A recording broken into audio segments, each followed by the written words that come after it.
오늘 함께 은혜 나누실 말씀은 창세기 25장 1절에서 7절 말씀이 되겠습니다.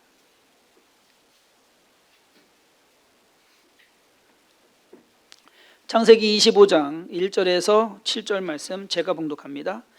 아브라함이 후초를 맞이하였으니 그의 이름은 그두라라. 그가 시므란과 욕산과 무단과 미디안과 이스박과 수아를 낳고 욕산은 스바와 드단을 낳았으며 드단의 자손은 아수르 족속과 르두시 족속과 루미 족속이며 미디안의 아들은 에바와 에벨과 한옥과 아비다와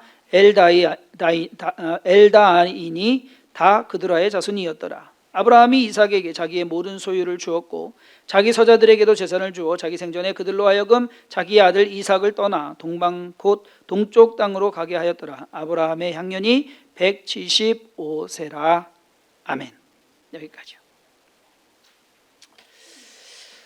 지난주에는 성만찬을 했고 그 전주 2주 동안에는 우리 선교사님들이 오셔서 말씀을 전하는 바람에 아브라함을 3주 설교를 하고 끊긴 상황입니다. 오늘은 마지막 네 번째 아브라함에 대해서 네 번째 시간으로 아브라함의 인생 전반에 걸쳐서 그의 인생을 한번 좀 평가해보는 그러한 시간을 갖고자 합니다. 아브라함을 한마디로 표현하면 믿음의 조상, 우리가 늘 말하는 믿음의 조상. 근데 여러분 한번 생각을 해보세요. 아브라함 이전에, 그러니까 우리가 믿음의 조상, 아담도 뭐 믿음의 조상 될 수 있는 조상, 어쨌든 우리 오늘 인류의 조상이니까 그 아담은 좀 뭐 그렇다고 쳐도 그러면 에녹도 믿음의 조상 할 만하잖아요. 근데 아니고. 그럼 노아도 어마어마한 일을 한 거 아닙니까? 그리고 노아로부터 그 모든 민족이 나온 거 아니에요, 또다시?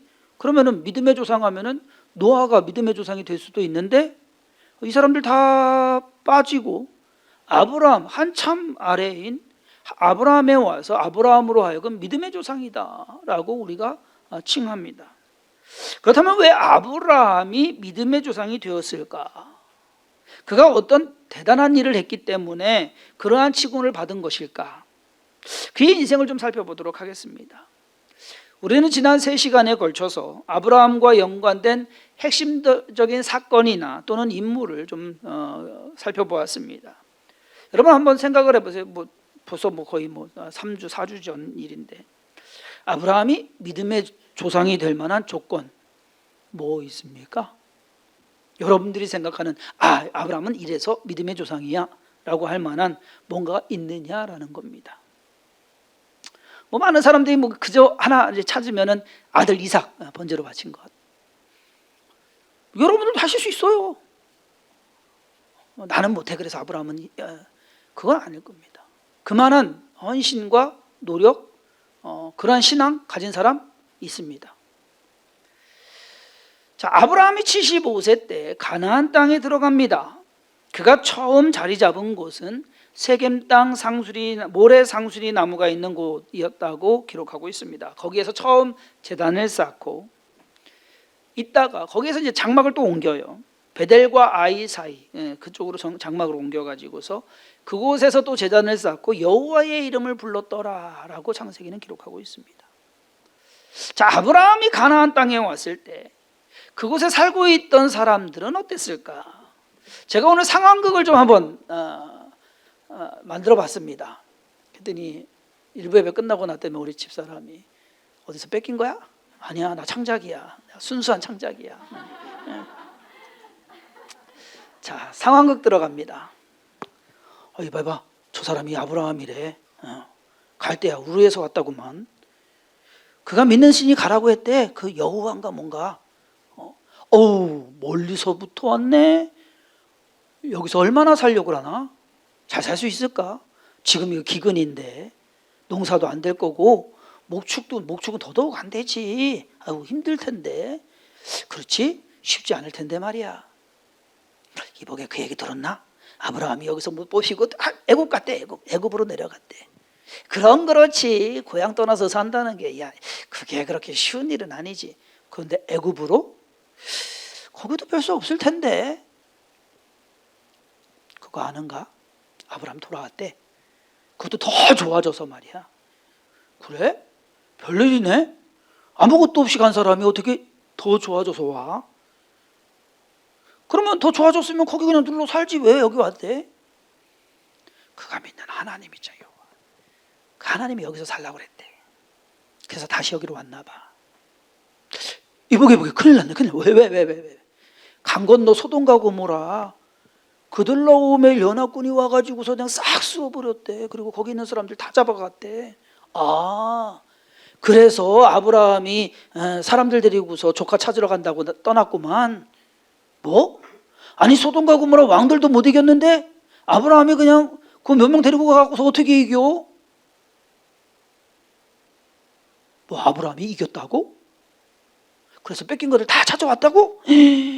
조카도 무사하고? 와, 그 사람 대단한 사람이네. 그러게 우리가 깔봤다가는 큰 코 다치겠어. 게다가 전쟁에서 탈취한 거 있잖아, 다 가지면 되는데 다 나눠줬대. 와, 나 같으면 가질 거야. 그 사람 참 보통 사람 아니야. 이보게 아브라함이 아들 낳았대. 아들. 여태 자식 하나 없었대는데 드디어 아들을 낳았대. 그런데 첩소실이라네. 본처는 애를 못 낳나 봐. 그래도 아들 하나 생겼으니까 뭐 그나마 괜찮은 거 아닌가? 여기서 이제 애를 낳았으니까 이제 여기가 그 사람 고향이 되겠네. 자네 요즘 아브라함 소식 들었는가? 응, 저기 그랄로 가서 얼마 있다가 드디어 본처한테서 100살에 아들 낳았대요. 그런데 어느 날 아브라함 믿는 신 있지 않나? 그 여호와. 그 신이 그 아들 번제로 바치라고 했다네? 뭐? 그래서 아들 바쳤대? 아들 데리고 가서 모리아산으로 가가지고서 그 아들 바친다고 갔대. 가가지고 묶어가서 칼로 하는데 하나님이 못하겠다네. 그래서 대신 양을 번제로 드렸대. 야, 그 사람 정신 나간 사람 아니야. 어떻게 아들을 죽일 생각을 해? 그렇지? 그만큼 아브라함 자기 신 여호와한테는 아주 그냥 완전히 올인하는 사람이야. 어떻게 보면 참 그 사람이 어리숙한 면도 있고 조금은 좀 겁도 많은 것 같고, 그런데 어떨 때 보면 숙맥처럼 다 퍼주기도 하고. 근데 그 사람 참 사는 거 보면 대단해. 없는 것도 아니고, 그리고 힘도 그렇게 없는 것 같은데 전쟁에서도 이기잖아. 이야. 그리고 다른 거 없어. 그가 믿는 신 여호와한테는 완전 미친 사람이야. 정확하지는 모르지만 주위에 있는 사람들이 아마 이렇게 떠들었을 겁니다.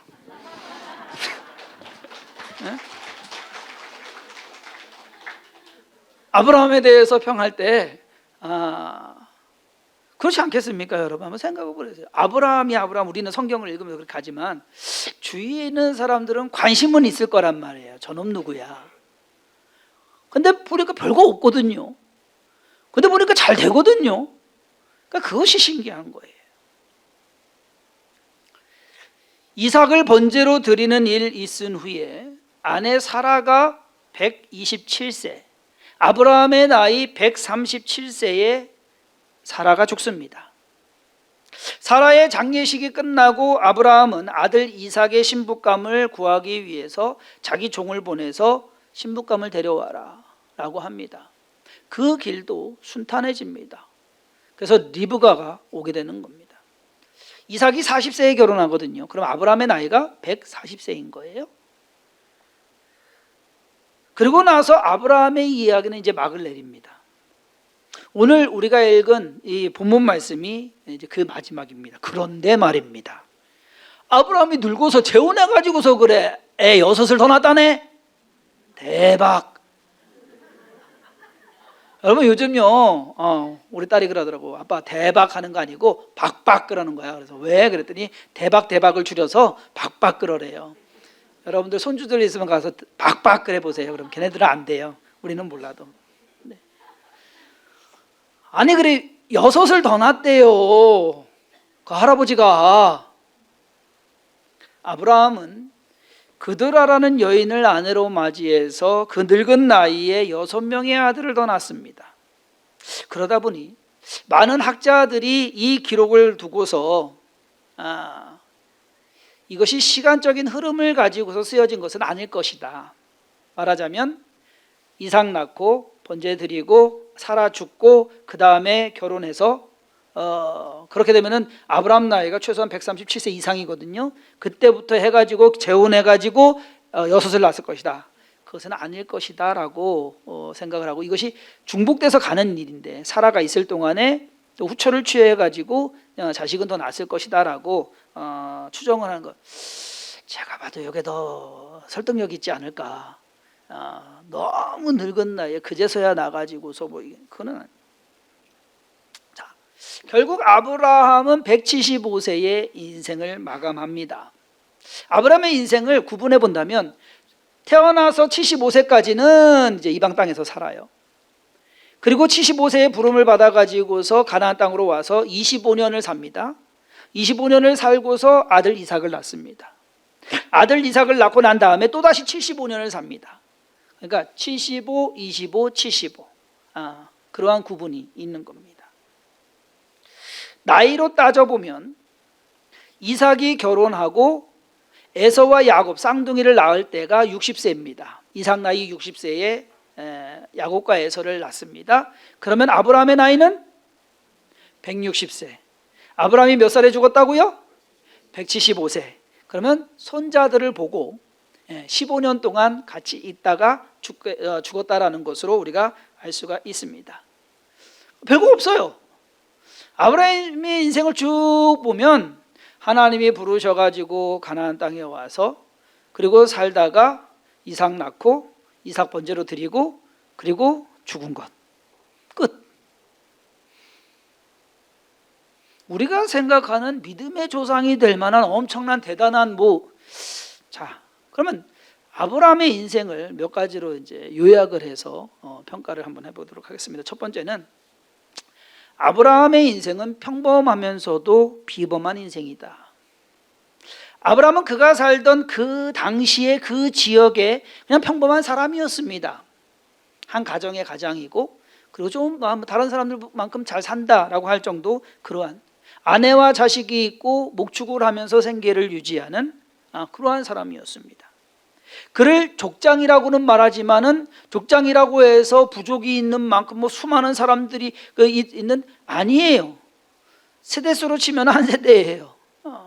그런 것처럼 정치적으로 나라를 이룬 것도 아닙니다. 국가를 이루어가서 나라를 이뤄서 왕이 된 것도 아니고 그가 부자이기는 했지만 요즘 표현으로 재벌은 또 아닙니다. 그런데 그는 그렇게 평범한 인생을 사는데 다른 게 하나 있어요. 그건 뭐냐? 하나님의 선택을 받은 사람이다라는 것. 그것이 달랐습니다. 그는 하나님의 음성을 듣는 사람이었고요. 심지어 지나가시는 하나님을 알아보고 그 하나님을 모셔드린 사람입니다. 하나님과 대화도 나누고 하나님께 부탁도 하고 그리고 하나님이 그를 위해서 한마디로 뒤를 봐주시는 그러한 사람이었습니다. 그래서 특별한 사람입니다.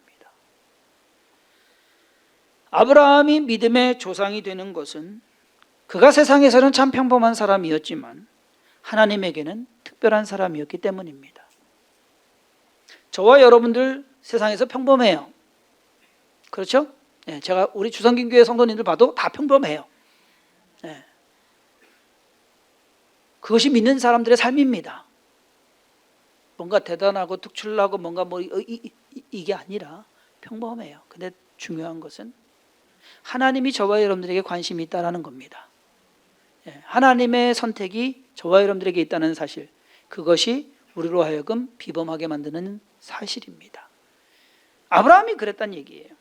자, 두 번째는 아브라함은 약하지만 강한, 약한 그러나 강한. 아브라함은요, 겁도 많고 소심하고 약한 사람이었습니다. 그래서 애굽에 내려갔을 때 자기 죽을까봐 자기 부인인데 사라를 자기 누이라고 서로 미리 짰어요. 뭐 이런 놈이 있어요. 여러분들 남편이 이렇게 하면 가만둬요? 그런 놈 믿고 어떻게 사냔 말이요. 자기 살겠다고 누이라고 하고 바로가 와가지고서 데리고 가는데 아무 소리 못하고 보내줬어요. 그럼 목숨 걸고 지켜야지. 우리 여러분들 그렇게 할 거죠? 여기 남자분들 여러분들 그런 일이 있으면 우리는 그렇게 안 하죠. 아브라함을 닮아야 되면 그렇게 해야 된다고 생각을 하시는 겁니까 혹시? 그러시면 안 됩니다. 목숨 걸고. 근데 결국 일의 결국 어떻게 됩니까? 바로가 와서 미안하다, 내가 잘못했다, 데리고 가라, 그리고 더 주고서 보냅니다. 상황이 바뀌어요. 분명히 아브라함은 약한 사람인데 그 당시에 세계에서 가장 강한 바로가 그 약한 한 집안의 가장한테 쩔쩔매더란 얘기입니다. 그런 관점에서 보면 아브라함은 바로보다 강한 사람이었습니다. 소돔과 고모라가 아까 말씀드린 대로 그들라오멜의 연합군에 네 나라가 연합을 해서 쳐들어옵니다. 내려옵니다. 다섯 나라, 소돔과 고모라 다섯 나라가 맞서서 싸웠습니다. 이 다섯 나라가 졌어요. 지고 다 빼앗겨 갑니다. 그래서 아브라함이 조카 찾겠다고 318명 데리고서 쫓아갑니다. 여러분 이거 상대가 안 되는 얘기예요. 못 이기는 얘기예요. 그런데 이겼어요. 약한데 강한 사람이 아브라함이더란 얘기입니다. 아브라함이 믿음의 조상이 되는 것은 그가 강해서가 아닙니다. 그와 함께 하시는 하나님이 강한 분이셨습니다. 우리는 그것을 알아야 돼요. 우리는 하나님께 나와서 뭐라고 기도합니까? 하나님 나 건강하게 해주시고 나 부자되게 해주시고 나 능력 있게 해주시고 내가 다 잘하게 해주세요라고. 내가 능력이 있어야 돼요. 그런데 그건 아니에요, 여러분. 나와 함께 하시, 나는 약하지만 나와 함께 하시는 하나님이 능력이 있으신 겁니다. 그것이 믿음의 조상입니다. 우리가 믿음 생활하면서 착각하는 게 있어요. 내가 강해지기를. 근데 내가 강해지는 건 아니더라고요. 나는 그저 약한데 나를 통해서 강한 하나님이 나타나시는 것. 아브라함의 인생이 그랬더란 얘기입니다. 세 번째로는 안 되는 것 같으나 잘 되는. 아브라함의 인생을 보면은요, 잘 풀린 사람이 아니에요. 하나님께서 갈대아우르에서 나와서 하란을 지나서 가나안 땅으로 가라. 갔어요. 그러면 다 잘 돼야 될 거 아니야. 하나님 믿고 갔으면. 가자마자 기근이 듭니다. 기근 들어가지고서 애굽으로 내려갑니다. 거기 가면 좋겠지 하고 갔는데 웬걸 들어가기도 전부터 겁이 벌떡 납니다. 부인 뺏길까 봐. 그래가지고서 또 저게 결국 부인은 뺏겨버립니다. 우여곡절 끝에 다시 찾아가지고서 가나안 땅으로 돌아왔어요. 와가지고서 베델과 아이사이에 거하는데 조카하고 조카 롯하고 잘 아웅다웅 그러면서 부자도 되고 뭐 양도 많아지고 재산도 많이 늘어났는데 어떻게 됩니까? 조카하고 싸우게 됩니다. 불화가 일어나더란 얘기입니다. 그래서 서로 빠이빠이합니다. 자식이 없어가지고서 저가 했는데 첩을 들여서 아들을 낳습니다. 그때 하나님께서 말씀하시기를 그놈 아니다 그러시죠. 그러고서 또 기다리는 거예요. 86세에 이스마엘을 낳고 14년을 더 기다려서 100세에 이삭을 낳습니다. 우리 같으면 그럴 거예요. 하나님 14년 너무 길어요. 아이고 4년으로 좀 줄이죠. 마냥 기다리는 것이 쉽습니까, 여러분? 천신만고 그때 아들 하나, 진짜 뭐 본처에게서 아들 하나 낳는데 이제는 뭐래요? 번제로 드리래요. 좀 쉽게 가지. 쉽게 가지를 않아요, 이 인생이. 아브라함이 믿음의 조상이라고 해서 그가 고생하지 않고 고민하지 않고 모든 것이 다 편하고 좋았던 것은 아닙니다. 근데 그가 믿음의 조상이 되는 것은 다른 것 아니에요. 그러한 상황 속에서도 그의 믿음은 변하지 않았다라는 겁니다. 그러기에 그가 믿음의 조상이 되는 겁니다. 아브라함이 믿음의 조상이라고 해서 특별하거나 특출난 것은 없습니다.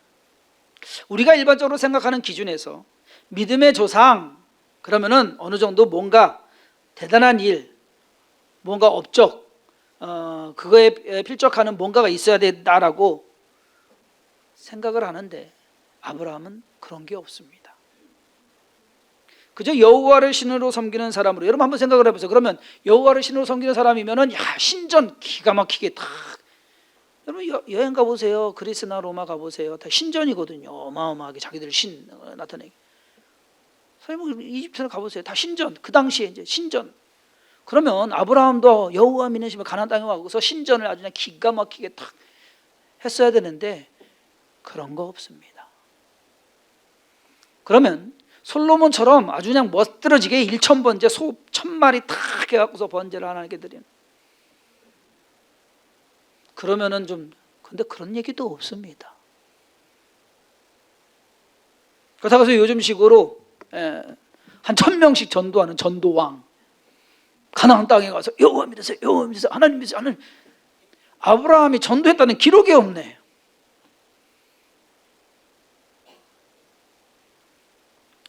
여러분, 아브라함은요 요란하지 않았습니다. 그가 사는 인생은 참 평범했습니다.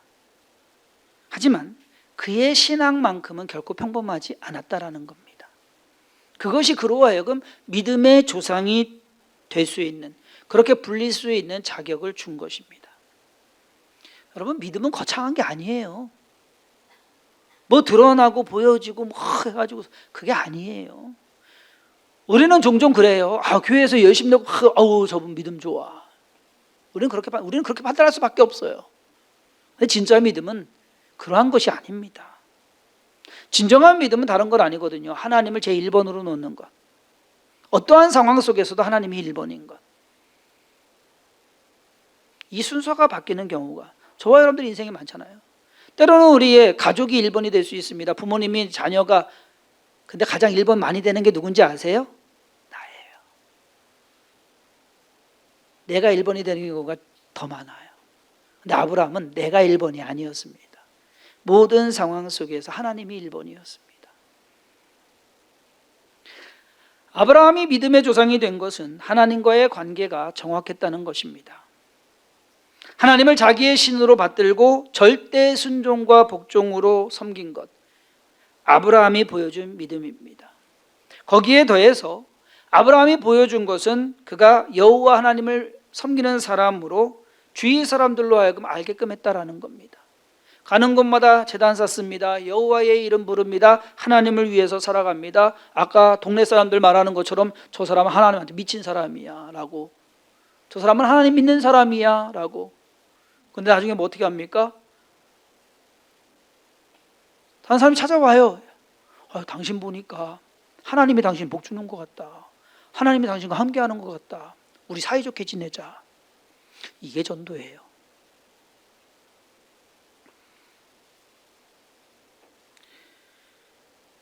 자, 오늘 아브라함에 대해서, 믿음에 대해서 봤는데 여러분, 특별한 거 있어요? 특별한 거 없어요. 특별한 거 없는 것처럼 저와 여러분들도 그 정도는 할 수 있습니다. 못 하시겠어요? 우리도 그 정도는 해요. 못하는 거 아니에요.